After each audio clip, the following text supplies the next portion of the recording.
Daratan Indonesia terdiri atas berbagai suku bangsa dengan perbedaan latar belakang budaya yang sangat beragam. Perbedaan cara hidup dan berinteraksi, agama, iklim, letak geografis, serta ketersediaan material memungkinkan terjadinya perbedaan pada langgam arsitektur setiap suku bangsa di Indonesia. Terdapat ribuan langgam arsitektur, namun satu kesamaan yang ditemukan adalah bahwa setiap arsitektur tersebut merupakan arsitektur Nusantara. Menurut Joseph Pratomo, arsitektur Nusantara dibangun sebagai sebuah pengetahuan yang dilandaskan dan dipangkalkan dari filsafat ilmu dan pengetahuan arsitektur. Arsitektur Nusantara dapat digolongkan sebagai suatu unsur kebudayaan dalam ranah pengetahuan arsitektur. Perkembangan dari arsitektur Nusantara berseiringan dengan perkembangan kebudayaan dan juga bangsa Indonesia. Pengkinian arsitektur Nusantara lahir dari mentransformasi pengetahuan dan wawasan akan konteks lokal bersamaan dengan konteks modernitas. Pada video kali ini kami akan membahas dua bangunan di Indonesia yang menggunakan pendekatan arsitektur Nusantara, yaitu Gedung Pusat Administrasi Universitas Indonesia dan Menara Pinisi Universitas Negeri Makassar. Gedung Pusat Administrasi Universitas Indonesia. Gedung Pusat Administrasi Universitas Indonesia adalah salah satu bangunan landmark yang paling terkenal di Universitas Indonesia yang menjadi markas besar seluruh kegiatan administrasi, baik administrasi akademik, administrasi keuangan, dan administrasi umum.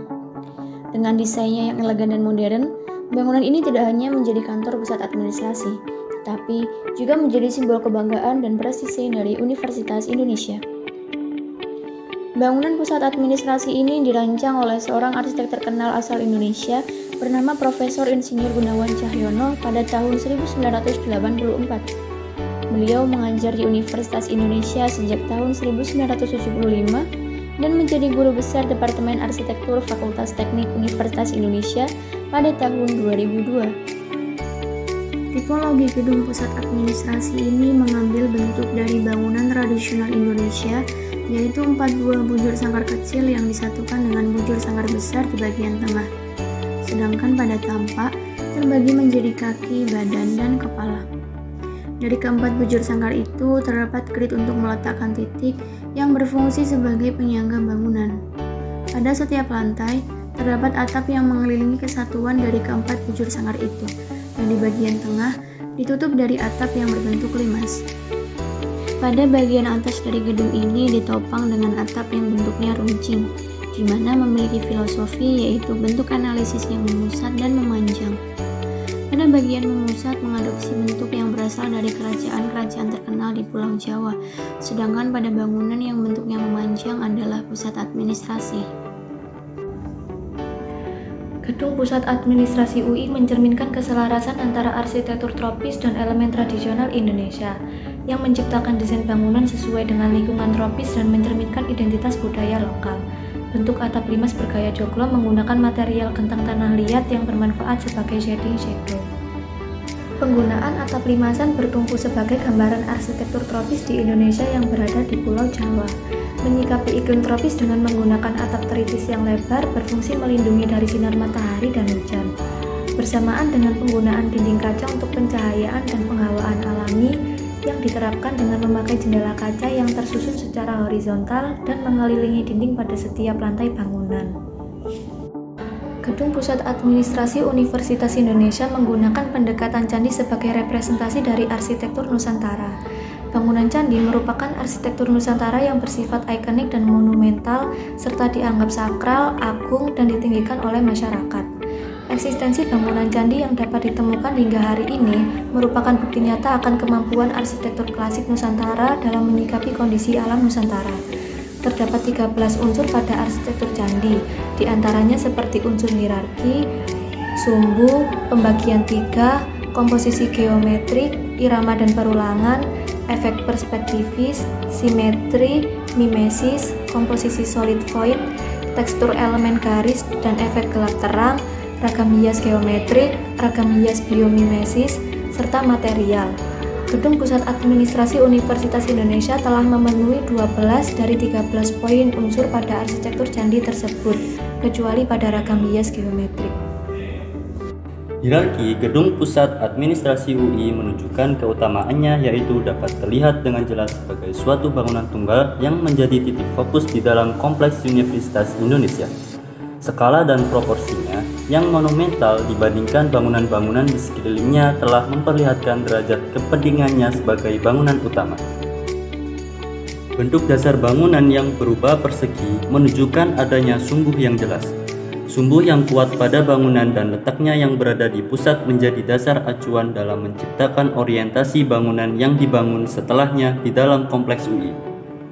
Pembagian kepala, badan, kaki pada gedung pusat administrasi UI dapat tertampak jelas di mana atap berbentuk prisma merupakan kepala bangunan. Sebagai respon terhadap iklim tropis, lantai-lantai di bawahnya merupakan badan bangunan untuk ruang-ruang fungsional, serta area bawah dengan kolom-kolom pilotis yang memberi kesan kolong merupakan kaki bangunan. Komposisi geometris yang masif tercermin pada bentuk segitiga yang membentuk atap prisma, serta bentuk persegi pada badannya membuat bangunan ini berukuran cukup besar. Atap utama yang berbentuk prisma segitiga pada puncak bangunan mengalami perulangan di atas keempat badan bangunan. Perulangan juga kemudian ditemukan pada atap bangunan masa penerima gedung pusat administrasi UI yang mewujudkan keselarasan dan kesatuan pada keseluruhan bangunan. Selain itu juga terdapat perulangan pada atap teritis yang membentuk irama yang teratur, memperkuat kesan formal pada bangunan. Efek perspektif terdapat pada desain atap dengan bentuk prisma yang meruncing ke atas, memberi kesan menjauh dan menunjukkan posisinya sebagai puncak. Wujud mimetis tampak pada adanya metafora bentuk yang berasal dari alam dan tercerminkan pada atap bangunan berbentuk segitiga sederhana yang menggambarkan siluet bentuk gunung. Bangunan ini simetris pada sisi kanan dan kiri yang saling mencerminkan satu sama lain.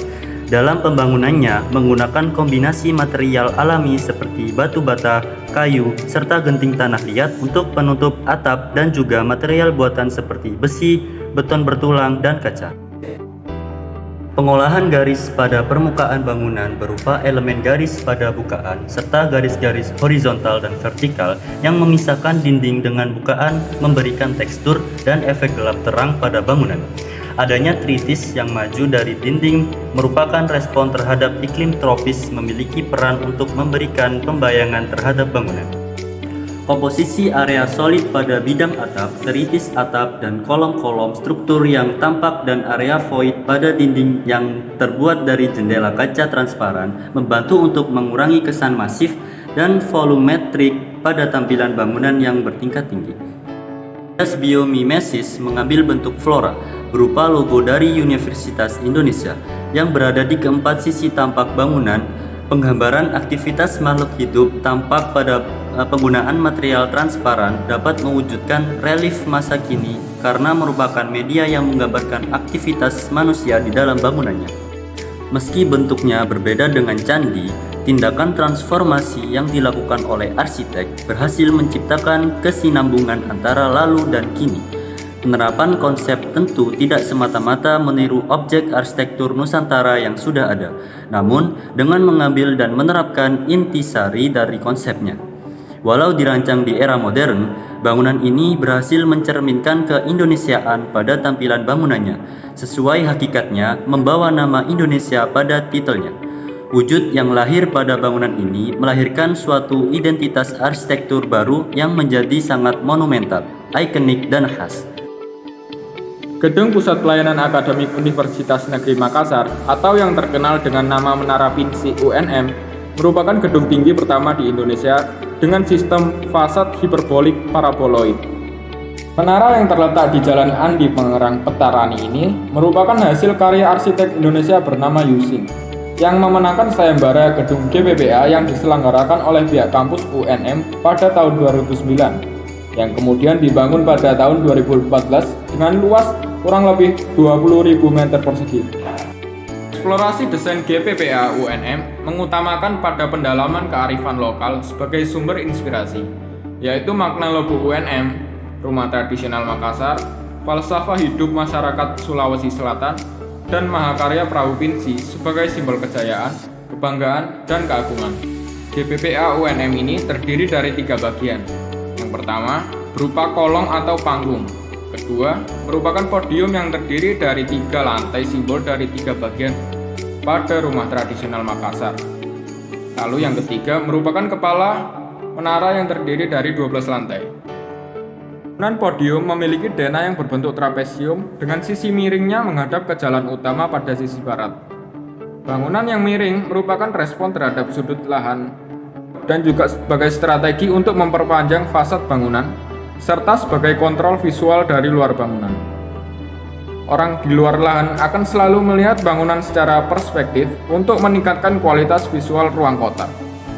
Dengan model futuristik yang digunakan, maka elemen-elemen yang digunakan merupakan perpaduan antara bahan lokal dan juga bahan lokal. Penggunaan material kolom beton menggunakan sistem grid dan material jendela adalah single glass aluminium frame kaca. Pada penutup tengah bangunan menggunakan pasangan dinding bata yang dilakukan dengan finishing menggunakan material baja dan aluminium. Pada lantai menggunakan keramik dan struktur atapnya menggunakan rangka baja. Warna-warna pada gedung pinsi merupakan warna yang didapat dari bahan bangunan itu sendiri. Paduan warna teduh putih, abu-abu, coklat didapat dari bahan bangunan itu sendiri yang tahan terhadap iklim tropis di wilayah sekitar. Landscape GPAA UNM didesain seoptimal mungkin untuk mendukung proses belajar dan sosialisasi antar penghuni kampus yang nyaman. Dengan model fasad dan desain yang digunakan, konsep hemat energi menara pinisi lebih ditekankan kepada pemanfaatan udara sebagai kenyamanan termal pada bangunan. Salah satunya yaitu hutan kampus di sekeliling bangunan GPPA UNM. Hutan kampus dengan berbagai jenis pohon peneduh antara lain berfungsi sebagai penyaring debu dan kebisingan suara dari jalan dan lingkungan sekitar. Sumber penghasilan oksigen dan penyerap polutan, pembentuk ekosistem baru bagi berbagai burung, kupu-kupu atau serangga lainnya. Pagar pembatas alami antara jalan orang luar dengan bangunan atau penghuni kampus.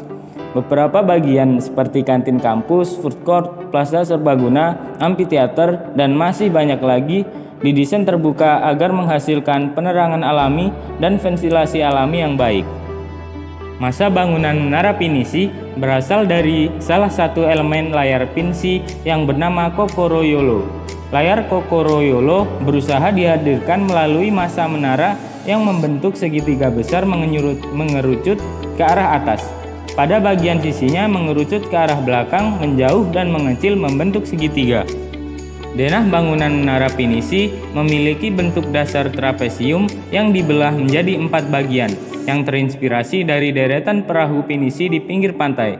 Penggambaran 4 falsafah tersebut dilihat dari jumlah sudut huruf SA pada lontara Makassar yang berjumlah 4. Fasad podium menara pinisi dihadirkan kembali melalui 4 unsur alam yang merupakan sifat manusia, yaitu air, angin, api, dan tanah. Dinding fasad bangunan podium tersusun atas material yang berupa kaca reflektor yang memiliki warna gelap kecoklatan, perwujudan metafora dari tanah.